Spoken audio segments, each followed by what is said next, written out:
right, good afternoon for those of you on the East Coast, still in the morning for those of us in Mountain Time and on the West Coast. Thank you very much for joining us today. We're really excited to chat a little bit about some of the most recent updates that we've made at Blend in our partnership with ICE and the Encompass LOS. And more importantly, how we're looking at the next 6 to 12 months of time over the deprecation of the SDK pathway within Encompass, and how we're planning on working with our existing customers to kind of navigate that transition period. So today, we're going to cover a lot of what that content looks like. We, of course, have to provide the typical safe harbor statement up at the very beginning. Any forward-looking statements we make in the presentation, that may be things about our product roadmap, features, could be things like we intend on doing or we plan to do, are all subject to the typical risks and uncertainties that you would find in a software company. Just recognize that actual outcomes may differ.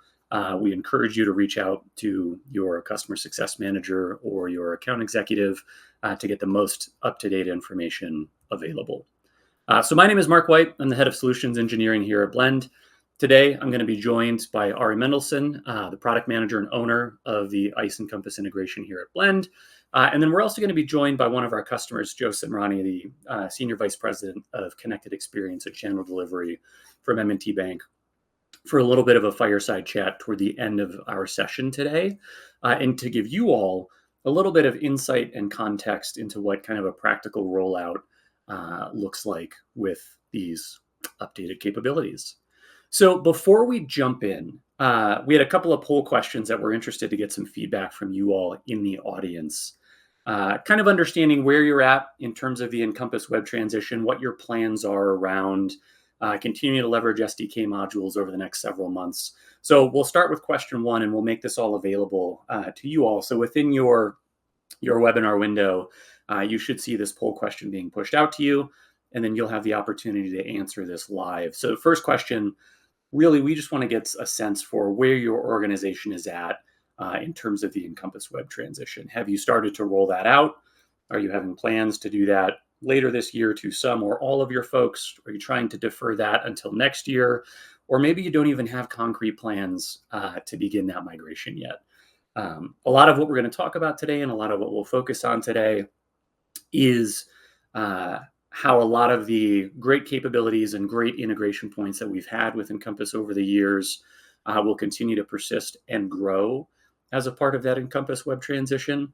But we'll also highlight how a number of the small changes that are happening within the Encompass platform, like your ability to now run document collection and disclosures workflows through the web interface, are kind of little ways that you can start to get your staff familiar with those user experiences to ease your transition as you plan to get there over time. Cool. Looks like about a third of you are planning to roll out sometime next year. So certainly lots of content we'll share with you towards the end of the session about kind of transition planning. And as you think about the next 6 to 12 months, where this kind of a project fits in your roadmap, what to expect in your partnership with Blend, and how we would work together with you through that project. So second question, the SDK timelines that have been posted by ICE, and again, we'll have some more data on this towards the end of the session, but the formal SDK deprecation happening in October, we're curious how many of you all have started working with your ICE counterparts around transitional access.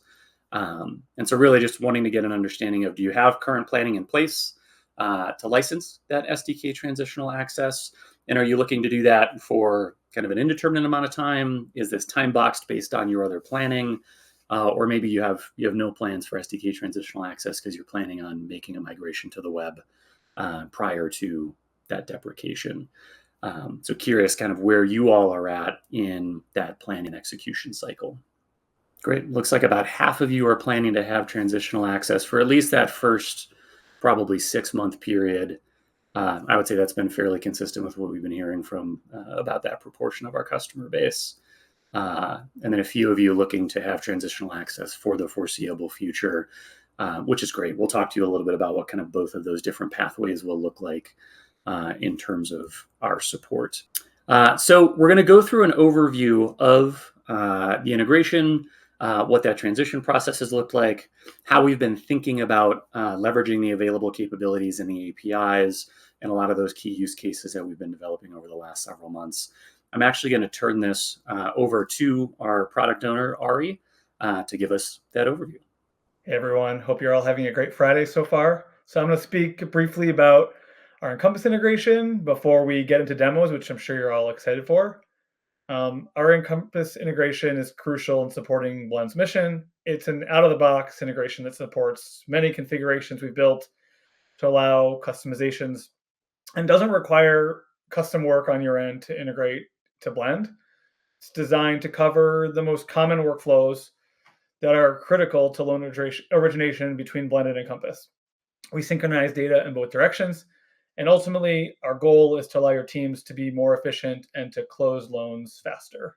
Our integration today is proven at scale. Our generally available loan export and document export integrations process millions of loans and documents over the last 12 months. On top of that, in order to fully support Encompass Web, we've added to the integration and we'll be showing that functionality today. We saw incredible success with our pilot customer who went live last month with Blend and Encompass Web. And while that last integration statistic, 3,500 disclosure transactions as part of a pilot, but might not look that large, it represents just the tip of the iceberg for what the future holds. It's incredibly exciting to me, having been a part of this project for quite some time, to see that success and that volume of transactions that we've processed smoothly over the last couple of weeks. As we look towards the future over the past several quarters and even beyond that, we knew we had to add functionality to the integration. So we had to define our core pillars for this integration. Number one, that the integration is reliable. We expect that it will work every time without exceptions. And we want there to be a single accountable support path for anything that you run into. Additionally, new feature development is with our dedicated development team. We have initial release ready, but we also have a roadmap and plans to add more over the coming quarters. Second, we strive for the integration to be robust and complete. We want to deliver a full set of features that ensure the end-to-end workflow between Blend and Encompass is covered. We identified this key set of data that we believe needs to be updated in Blend when changes happen in Encompass, for example, as part of this new feature set. Lastly, we know that you expect us not to be dependent on the Encompass SDK. This isn't something we take lightly, as we know that ICE has been putting a lot of pressure on you to move away from the SDK. So whether or not you use this integration with Encompass Smart Client or Encompass Web, you can rest assured that it has 0 SDK components to ensure long-term success. The functionality is identical, no matter where you're relying on it, Encompass Web or Encompass Smart Client, or both. With that, I'm going to pass it back to Mark, who is going to walk through some of what the new integration is capable of. Thank you very much, Ari. So we wanted to take you all through a number of the primary use cases and those key features and functions that Ari just talked about from an integration perspective. And we're going to look at it from 2 different lenses. So we'll start with when Blend is talking to Encompass. What does that look like? When are we exporting data, pushing documents, things like that down to that platform? And what does that look like from a pure API-enabled lens? And then we'll look at the inverse, right? What is Encompass talking to Blend? And how are we supporting a lot of those key use cases around keeping users in sync, data in sync, and even things like conditions, right? The ability to add additional conditions on the Encompass side and have that dynamically populate the appropriate document requests for your customers. So with each of these, we'll go through just kind of a short example of what each of them look like. So the first one that we're looking at here is an example of documents syncing down into the Encompass e-folder. And we're looking at this from within the web view, but of course the same set of capabilities and same functionality exists still within the client, like many of you are used to using today. And we thought we'd use a little bit more of a complicated example. So on the left-hand side of the screen, you actually see the customer signing their disclosures in real time, right? We'll talk a little bit later about the disclosure ordering process and what that looks like.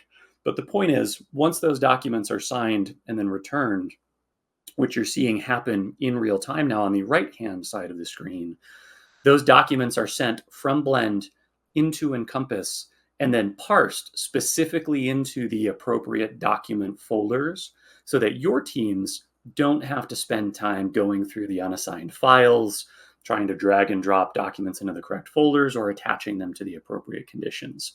So we've done that additional legwork to ensure that as documents are pushed from Blend into Encompass, where we have the appropriate document type or document tab, they can be directly auto-assigned into those folders. Ari, was there anything you wanted to add from a document sync perspective? All right. So let's go ahead and take a look at our next one. E-consent is another really, really important component of the interaction between Blend and Encompass. And so what we're going to show you here is there's a record that's been created from the Encompass side, does not currently have e-consent. This type of situation could be super common when you're doing something like you see here, what we would commonly refer to at Blend as a follow-up only loan. You may have had your loan officer take an application directly within Blend or outside of Blend. And then we can push something like that e-consent task out to the customer to engage them in this digital channel, right? For customers that start an application in Blend, this e-consent is collected upfront as one of the first steps of that application process. So you'll also see when we initially submit or push that application data down to Encompass, that e-consent is captured and provided here in exactly the same way. So no matter where the application starts, right, across what channel, whether it was self-service digital or with your loan officers, the pathways exist to ensure that we get the e-consent data appropriately captured, appropriately delivered to Encompass, and that it supports driving all of the other activity you're going to support for that customer from an electronic interactions perspective. All right, so let's take a look at another example. And we're keeping an eye on the chat as well. So if you have questions, feel free to ask them in the chat. We'll try to address those kind of live. Anything we don't have a chance to get to, we will document. We'll provide some written answers back for everybody as well following our webinar today. So kind of similar to the e-consent component, another very, very important milestone in the loan production process is intent to proceed, right? So for those of you that have been on Blend for a while, you know that Blend provides a unique intent to proceed workflow and intent to proceed task, typically following the receipt and review of the initial disclosure package. So here we have somebody going through their initial disclosure task, signing and reviewing the relevant documents. Once that's completed, the customer is then prompted within the Blend UI to provide their intent to proceed, right? The indication that they would like to move forward and are providing that intent is then automatically synced down to Encompass. So you see it being captured here for your loan officers within the Blend UI, and then that same data, again, automatically driven down directly into Encompass. So you have visibility into it, and then any of your additional rules or automation that would key off of those data elements is then allowed to proceed forward. So you have an opportunity to not only keep Blend and Encompass really, really tightly in sync, but that type of self-directed customer activity is a great way to start driving additional automation like service ordering that you might be doing directly within Encompass on the back end of the receipt of that data. All right, so let's take a look at a couple of other examples of things coming inbound to Blend from the ICE Encompass platform. Certainly lots of other, kind of little things we can chat about, but wanted to give you all kind of a good over-encompassing sense, that was a terrible pun, but a good overview of the key use cases and key capabilities that we are supporting.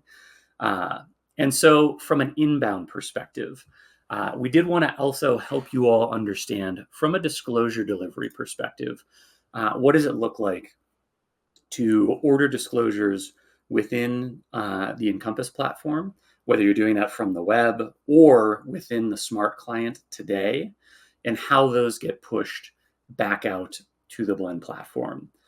What's neat about this is the user experience is roughly the same, regardless of whether you're looking at what we have here, sending initial disclosures, or you're going through an e-close workflow as well. So if you're leveraging the Blend platform from an e-close perspective, the same type of kind of step-by-step process that you're seeing happen here on the Encompass side, very similar to what your users will do from a closing perspective. And then once that package is delivered, that delivery method of send to Blend is what keeps our platforms in sync. And so once the package is created, all the appropriate signature coordinates are identified, that package is then sent up to the Blend platform.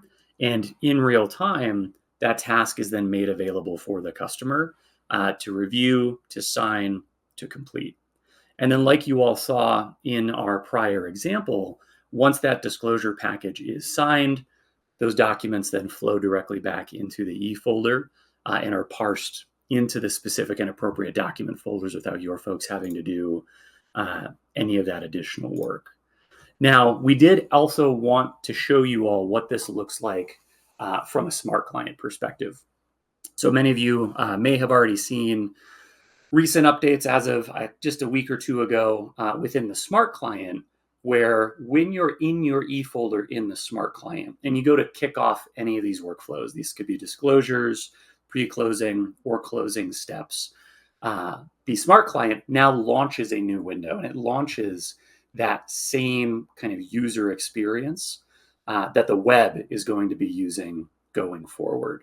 So this is a great incremental step that will start to get your staff used to some of the new screens, some of the new look and feel, and some of the tweaks and adjustments to the process, so that as you transition fully to the web, your folks who are responsible for some of these more mission critical workflows, like getting your disclosures out within your 3-day delivery window, don't have their current process and current workflows or current work streams disrupted as a part of that experience.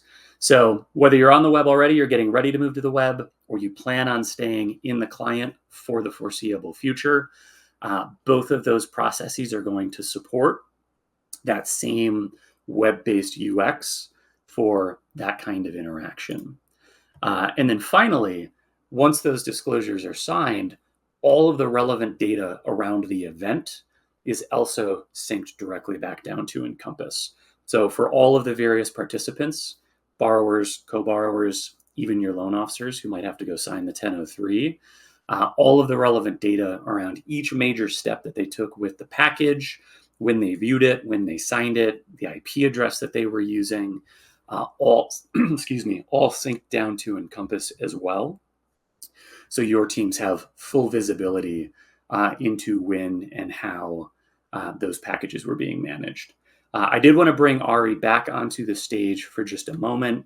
I do know disclosure delivery is kind of one of our most important and critical integration points. So Ari, if there was anything you wanted to add, I wanted to give you the chance to do that here. Yeah, I mean, I can address a couple of the questions that came in. I mean, I think there's not a ton to add from what you said. You walked through it really well. I saw one question from Nick around if we can enforce any custom Encompass rules on the e-disclosure button. So if you're using Smart Client, this view that Mark showed comes in. It's in parallel to where you would access e-disclosures today. So it's really a question for ICE. We're leveraging native functionality that they have built in their web e-folder, and we're just receiving the traffic when the disclosures are generated. In terms of any validations that occur there, that's not part of our functionality. We're just receiving the disclosures. And I think, yeah, Mark, you mentioned it, but just to cover, the send to Blend option is available for initial disclosures. It's available for request send. It's available for pre-closing and for e-close. Look through if there's any other questions. If not, we'll definitely circle back to more of them at the end. Luba, I saw your question around how does the data permission work if the LO is in the files the borrower is signing. All of that works seamlessly with retries. So if you're using Smart Client and the LO's in the loan or someone else is in the loan and we try and make an update, those things are all queued and are updated when the loan is available. I think we can move on. There's definitely some other questions that I'll cover towards the end of the Q&A. But awesome. Thank you, Ari. So let's take a look at another really common use case that we see across with a lot of our customers. And this is a notion we call post-submission loans or kind of follow-up only loans. So there are instances where your folks may have started a loan directly within the Encompass platform, but you still want to invite the customer to leverage Blend for document collection, disclosure delivery, closing package signing, and a lot, status updates, the typical things that they would do even if they had started their application file directly within Blend. So today, that process was supported directly through the plugin. And as part of this direct API and service-oriented connectivity, what we've done is add the ability within the services function here within the web UI to pull up the Blend integration and still be able to trigger that same type of follow-ups only loan. So this is the process your folks would go through when they're looking to do this same function on the web. Today, there's a specific screen within the Thick client called Blend Integration where this is done. Tomorrow, you'll be able to do it here through this Services tab in this Blend Hub screen that we have created. So this will show you kind of all of the current and live data that is being actively synced between Blend and Encompass if the sync is currently in place. And then if it is not yet in place, this is where you can go to set up the sync. And so for both disclosures and e-closings like you see here, we give folks good step-by-step instructional guides on what they're going to need to do to ensure that the loan data and the documentation gets from Encompass up to Blend. But if I'm performing the sync for the first time, we've built this extra screen and all of the additional field validations for the required fields that are going to be necessary for you to establish that sync and that connectivity between Blend. So you saw them all highlighted in red here, trying to make it really, really simple and easy for your loan officer or your production support staff to be able to complete this step. And then once all of the red fields are completed, you'll see us click this final button, and that will initiate the sync between Encompass and Blend. And then this works the same way that it traditionally has, right? So once synced, the customer can get an automated email invite saying they've got an invite into the digital experience via Blend. And then that will take them into their traditional borrower home where they can check on loan status. They can see any outstanding tasks. They have all of the communication, name, email, phone number for their production support team, and can retrieve copies of documents, sign their disclosures, and do everything that they need to do.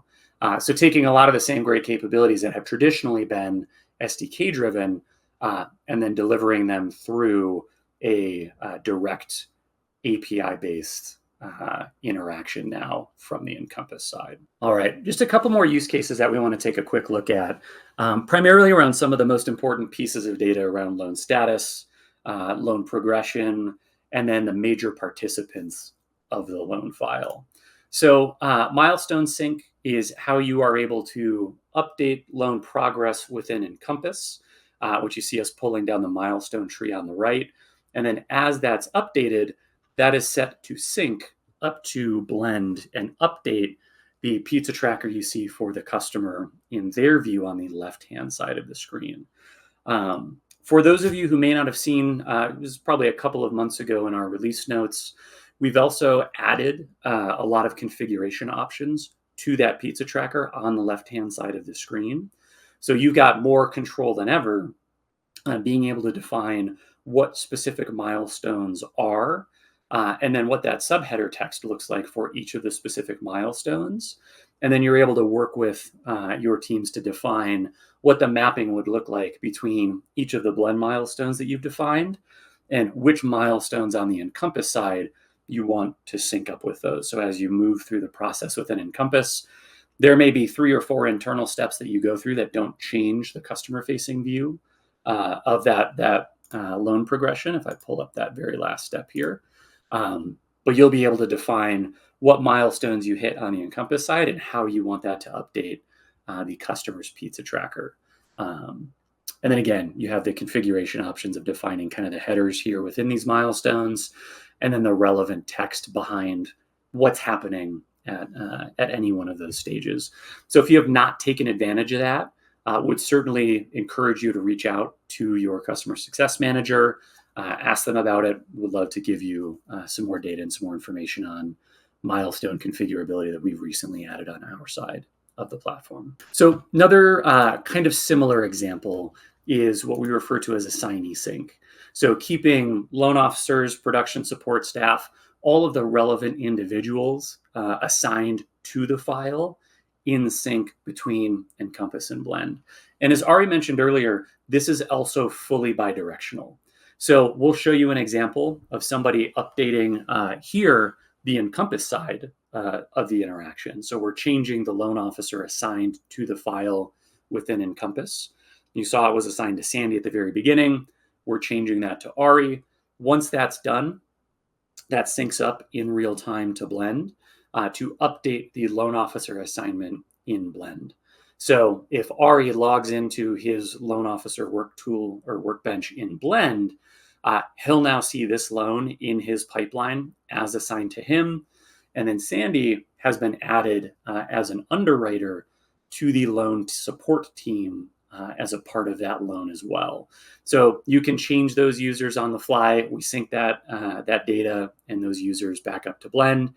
And then, of course, the same thing also works in reverse. So if you're changing loan officer assignments within the Blend portal, we also have the ability to sync those users back down into Encompass. And then the final syncing component is for the actual applicants themselves. So within the Blend UI, we have this manage borrowers component and then manage third parties. So this is where you define all of the relevant individuals who are major participants on the file. You can establish early 1003 structure. This is defined in a self-service way as borrowers are filling out the application themselves, or your loan officers can adjust it if they take over the application for the customer. And then I'm actually going to back up just a quick second here. The third-party recipients are where you would see us adding folks like non-borrowing owners, and then any other relevant contacts, right? Appraisals, hazard insurance providers, who your settlement provider is, all from within the Blend platform. Now, again, changes made there, designed to sync down to Encompass. We're giving you a visual of making those changes in Encompass and having them sync to Blend. Think of this use case being one where you may have had somebody apply by themselves. They get through initial pre-approval, can't quite get there, right? So maybe they're going to need to bring their spouse or a parent or some other applicant into the file in order to try to get to approval. But it's probably post-trade at that point, right? So your folks are going to be able to go into the loan file in Encompass, make that change, update those users or update those individuals. So in this case, we're doing both. We're adding both a co-borrower and then also a non-borrowing owner. And then we'll show you how all of that data is being synced back up to Blend in real time to identify both the right borrower pair borrower structure as well as the appropriate addition of those third parties. And this is very cool because once these folks are synced back up to Blend, kind of like the follow-ups only loan that we just talked about, they are also able to be invited directly into the digital experience. So now we see both Alice and Jim co-borrower as our primary applicants. Jim will have gotten an invite to log into his borrower portal. So if you have documents you need to collect from Jim that are specific to him, if there are new disclosures as part of this change of circumstance that Jim needs to sign, he has full access to those things within his Blend portal. And then similarly, Timmy, our non-borrowing spouse or non-borrowing owner, may also have documents they need to provide or documents they need to sign. They also get an invite specifically to the portal to complete their own tasks. So not only are we keeping Encompass in sync from a basic user perspective, but from a borrower and borrower structure standpoint, and then ensuring that as those folks are added, they're invited to the full suite of digital tools in order to support all of the necessary document collection and document signature steps that are going to drive your approval processes forward. One other kind of important step is archive sync. So there are going to be instances where you'd close out a loan and it's not closed out as being originated. It might be denied, it might be withdrawn. And so we also keep the blend application fully in sync from that perspective as well. So withdrawing the application on the Encompass side allowed us to automatically update that loan in blend as archived, right? So that prevents data from being changed, updates being made, new activities or changes being made to the file, but you still have the record of it. It still shows up in your pipeline as an archived file. And then you saw with security rights there, you always have the ability to unarchive the file as needed. And again, that step can happen on either side, right? Somebody could do that on the blend side, syncs down to Encompass. Somebody could do that on the Encompass side, and that would actually sync directly up to blend. So all of the things that we're talking about, again, designed to be fully bidirectional as we're moving our way through the file. Got a lot of additional questions coming in as well. We will have a whole Q&A portion at the end. We'll come back and address a large majority of these and then give folks the ability to ask kind of any additional questions that we may not have answered at that time. So last couple of use cases that we're going to chat through here quickly.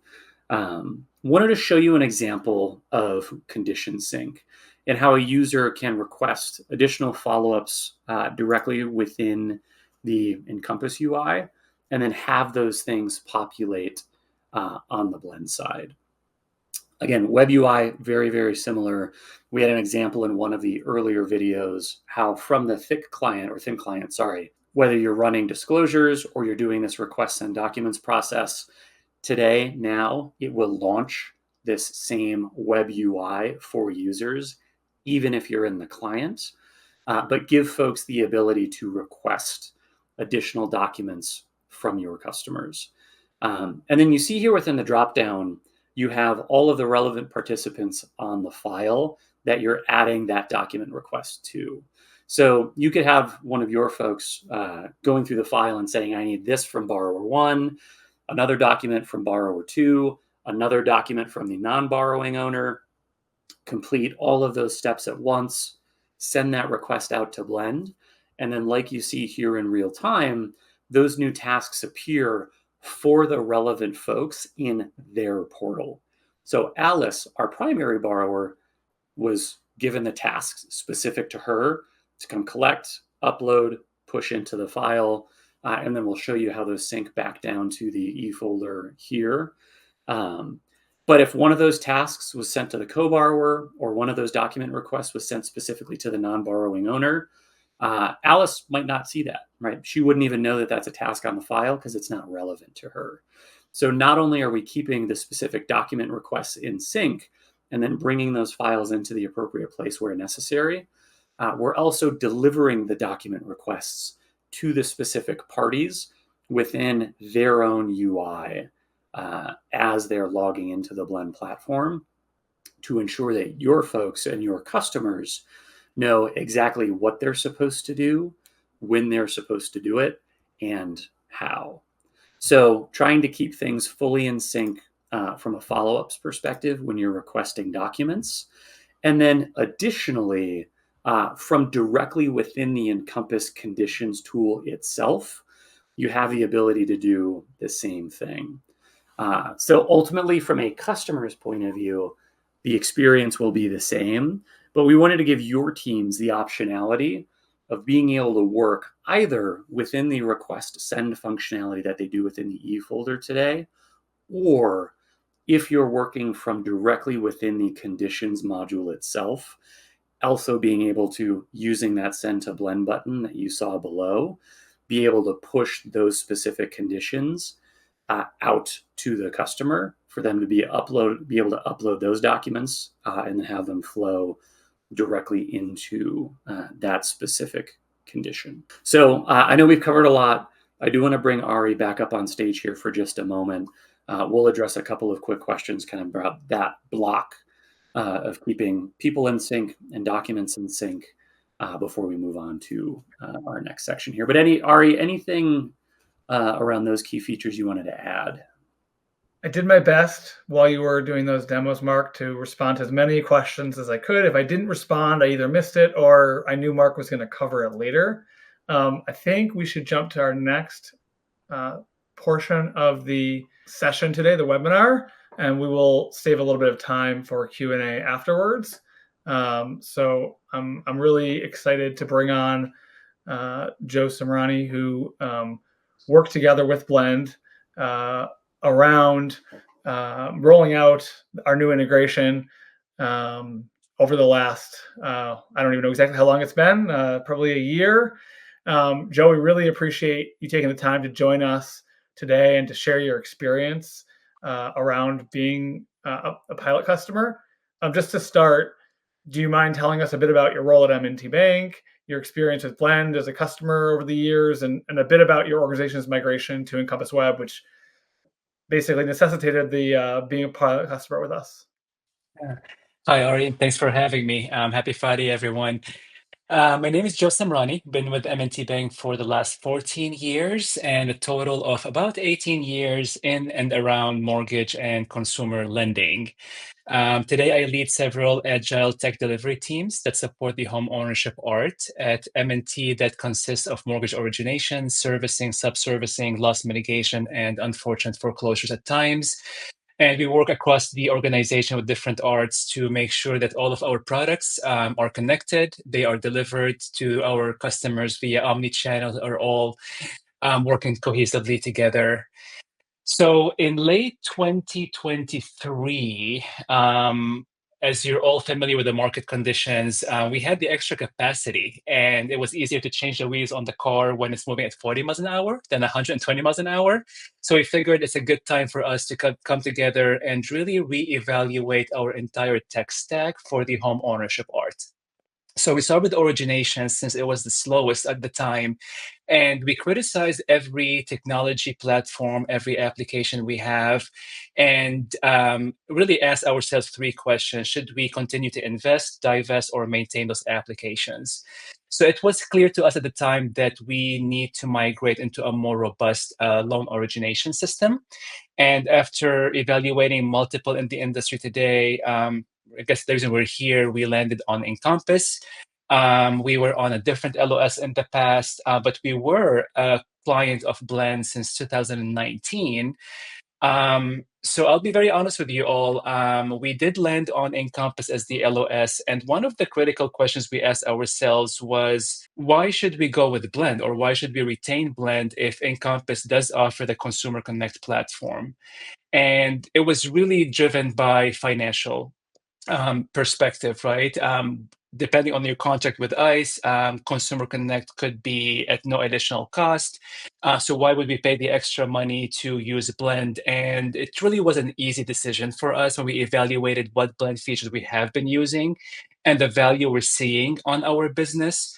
I think you all agree. We're all here for the same reasons. We believe Blend is extremely customer centric, both by the product they put out there and as a culture.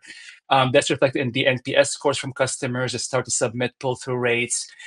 They also emphasize, or equally, the value for our internal users or colleagues as well as our shareholders. They are leading in innovation. They are scalable solutions, code-free, out-of-the-box integration with major players like Encompass, supporting mortgage plus additional consumer and deposit products, which as a bank we are interested in. So it was an easy decision for us to maintain Blend, but we were a little bit anxious about the integration with Encompass, to be very honest with you all. Coming from a different LOS was maybe an advantage to us because it was an opportunity to criticize how we've done things in the past, mistakes we've made, we've over-configured, over-coded. So it was a good opportunity to simplify, reduce redundancy, and really start with a fresh perspective. But at that time, we knew that Encompass was moving towards the web, but there's no defined timeline. And we were adamant about building a tech stack for the future. So this is when we brought in Blend partners and talked openly and honestly about how will that be supported, what would that look like, and by the time we go live, we will be all on the web, and we don't have to touch the SDK smart client or even need the Kenzime plugin at all.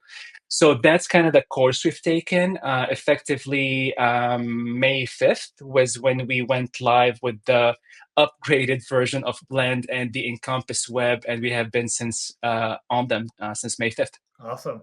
Yeah, it's great story. And so we demoed a lot of features today. Any of those features or other ones that we didn't demo, which of them were the most valuable or impactful to your organization since you've gone live? There's too many to count, but I'll tell you where we started. Given the time restraint we've had, and we put some pretty aggressive timetable on all of us, the three main components that were extremely important to me and my teams were one, data sync and mapping. We needed to make sure that the data is flowing flawlessly from Blend to Encompass and Encompass to Blend. As we all know, there is legal compliance regulatory implications to data not syncing properly. There's redundancy, there's friction points, there's accuracy we had to be very considerate of. The second one was document mapping, again, bi-directionally, from Blend to Encompass and Encompass to Blend. We wanted perfect mapping to the e-folder. I don't want our users to have to go and spend minutes or more finding a document. So that was also very important to us. And obviously disclosures. Everything goes into it, from coordinate for signatures to e-consent to tracking and mapping to dates. Those were the three main pillars for us that we had to emphasize. But in addition to that, we had to think about our users and our customers. So from a sales perspective, I'll share with you a very short story. Up until May 5th, our loan officers had the option or the choice to start their loans in the LOS or in Blend. What that kind of did for us is we then had to support two different paths of everything, right? Loans on the LOS may not have the e-consent on time, different processes, procedures, training. So we kind of took an approach where let's let the market choose. Let's let our loan officers choose. So what we've done was we got Encompass and Blend to a certain point where we were able to put them in the hands of our loan officers. And we took like two scenarios that compromise like most of the functions, and we timed them. We said, start this loan in Encompass, and then this other group start the same loan in Blend.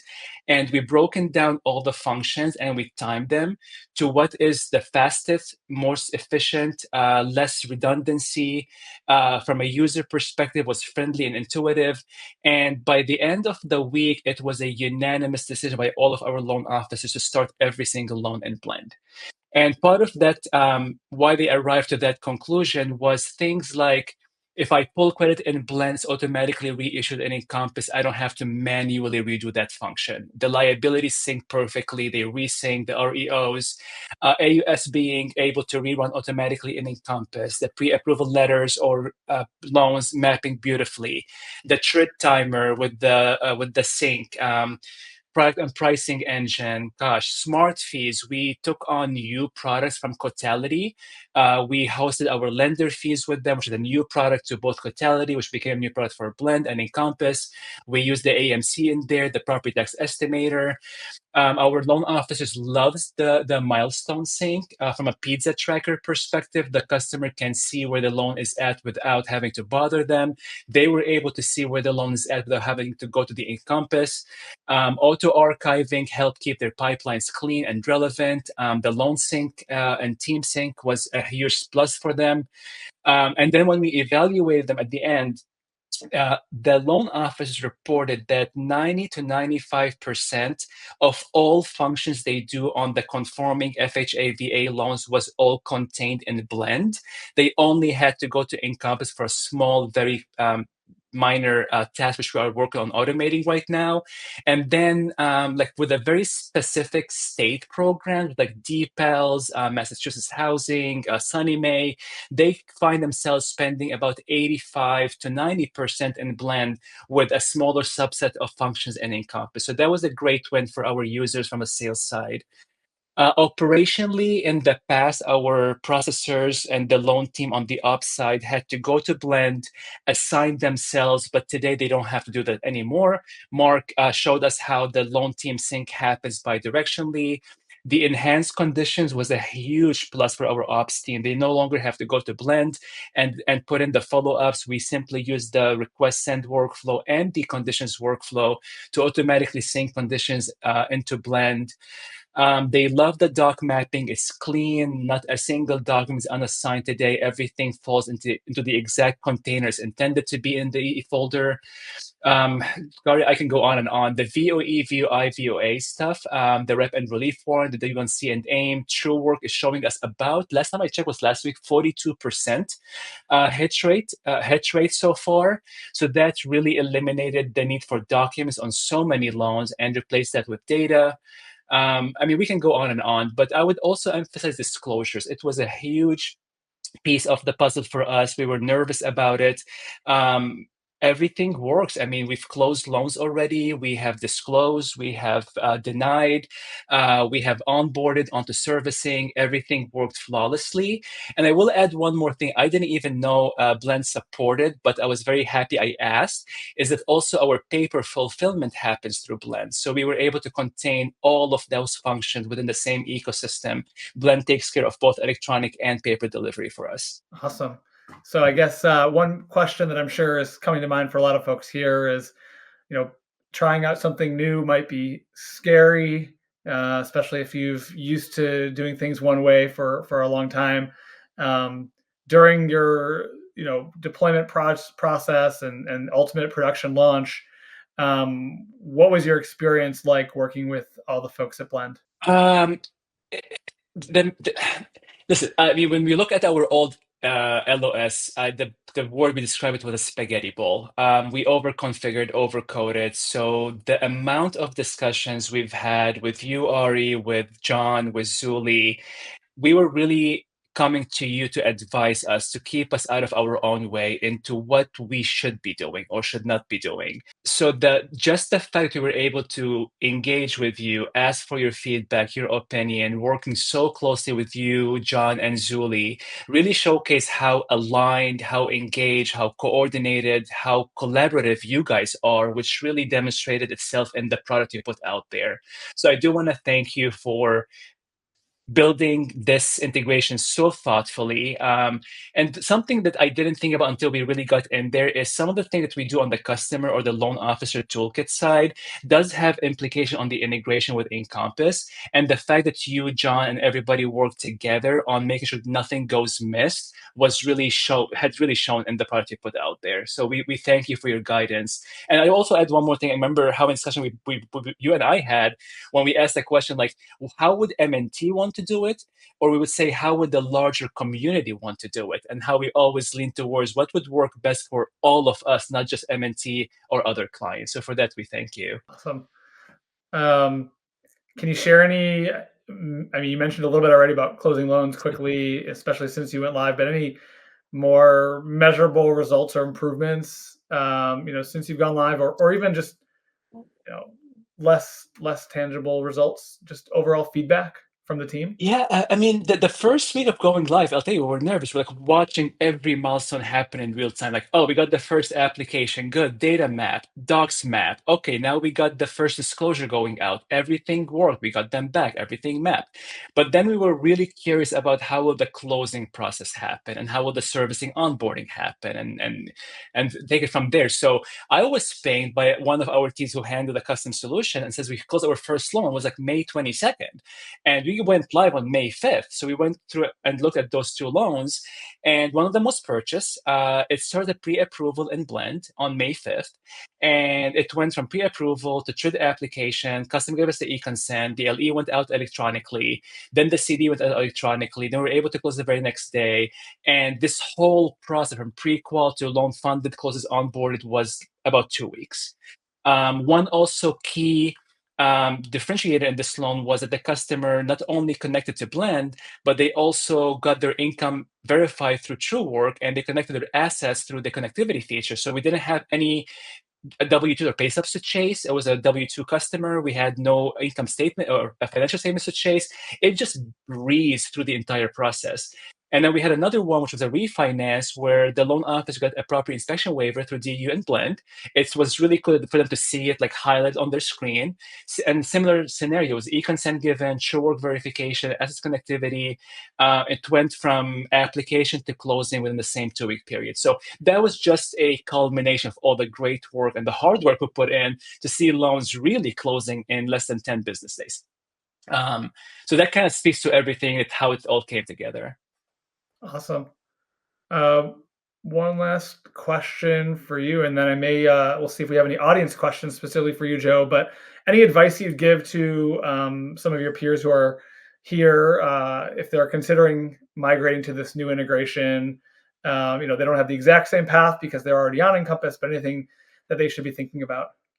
Yeah, I guess for those who are on Encompass, how we started, because we started like early 2024, we started building everything in Smart Client on the SDK platform with the Kenzie May plugin. Sometime halfway into the year is when we started moving everything to the web. So we had a different experience coming from different LOS, but we also did go through the Smart Client to the web migration, which went flawlessly.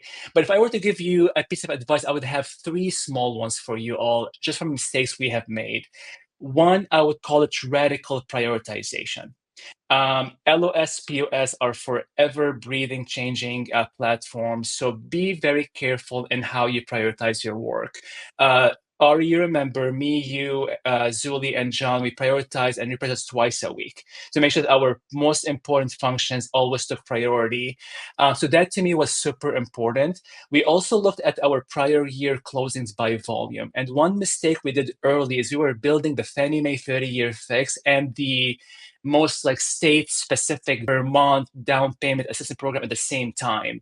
And we learned that it was not necessarily the optimal approach. And then we changed that to where, okay, let's take a Fannie Mae 30-year fix from start all the way to finish.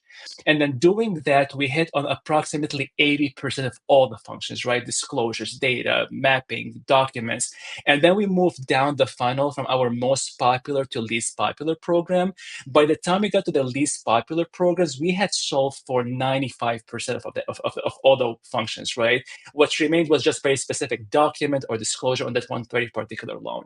So I would advise a similar approach, prioritize. Second, I would say engage, not only ICE and Blend, but also engage all of your partners. Cotality, appraisal management, they are all transitioning to support Encompass Web. We've worked with all of them. So it was very important for us that we are all aligned towards one common goal, same priority list. We were able to take it from start to finish in almost record time. And then lastly, I'll share one last thing is I hate, it's the word hate, committees. The first day on my job is I looked at every committee we have and we basically killed all of them except for one that we formed during this effort. And that was the only purpose for this committee was to review any custom or deeply complex configuration work. And the mistake we learned in the past was we over-configured, over-coded, over-customized. And this time we wanted to make sure that we criticized and asked many whys into why we think we need a custom solution that ICE or Blend does not offer out of the box. Is it necessary? Why have they not thought about it? What does the large community think about it? So those would be like my 3, I would say, pieces of advice for the team going into this journey next. Awesome. Well, we are almost running up on time here. I want to thank you, Joe, for both your participation in the webinar, but also the partnership on this project. It's been great working with you, and really appreciate your commitment to helping us here and all the insights you shared. I think we are going to pivot to the last couple slides we have here to wrap up, since we have only 5 minutes left. So we'll briefly talk about the deployment plan for customers who are interested. Starting in July, customers can opt into this new API integration. Reach out to your CSM to be added to the interest list. We're not going to be necessarily taking everyone all at once. We are going to be evaluating and working with our customers to roll this out in phases. And that will be an evolving process over the time that is remaining this year and into next year. Just a reminder that you have until October 1st per the ICE timelines to request transitional access if you continue to desire to use the SDK and the plugin. But on October 31st, that is the official deprecation date. And then 6 months later, May 1st of next year, there are monthly usage fees that will be incurred if you continue to use the SDK-based plugin. So just be aware of that. And I think that is it. I'm going to briefly look through.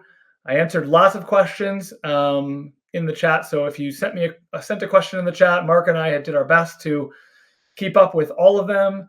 We will make sure to follow up with you individually through either directly or through your CSM with any additional questions that were not answered. And yes, this webinar is going to be available for customers to watch later who weren't able to make it today. I'm just going to scroll through here and see if there's any quick ones that we can answer in the next few minutes. Mark, anything that you saw while you were perusing the chat that we didn't answer? No, I've been trying to cruise through a bunch of these while you and Joe were doing our chat. So like Ari said, if there's anything that we haven't had a chance to answer, we will certainly give you all a written response afterwards. So we'll get a copy of your question, your email, so we can get you the answers back. And then if you're interested in learning a little bit more about getting access to some of these tools or getting yourself kind of in line from a rollout perspective, and you're interested in engaging with us, I would certainly recommend reach out to your customer success manager, reach out to your account executive, let them know that you were at the webinar and you'd like to kind of engage in a deeper discussion about the Encompass integration via the web. And we would be more than happy to work with you all on understanding where you're at in that transition, and then provide some recommendations on kind of where best Blend can fit as part of that transition plan. So thank you all very, very much for the time today. It was a pleasure to have you all. Feel free again to reach out with any questions, but thank you. Have a great Friday and enjoy the rest of your weekend.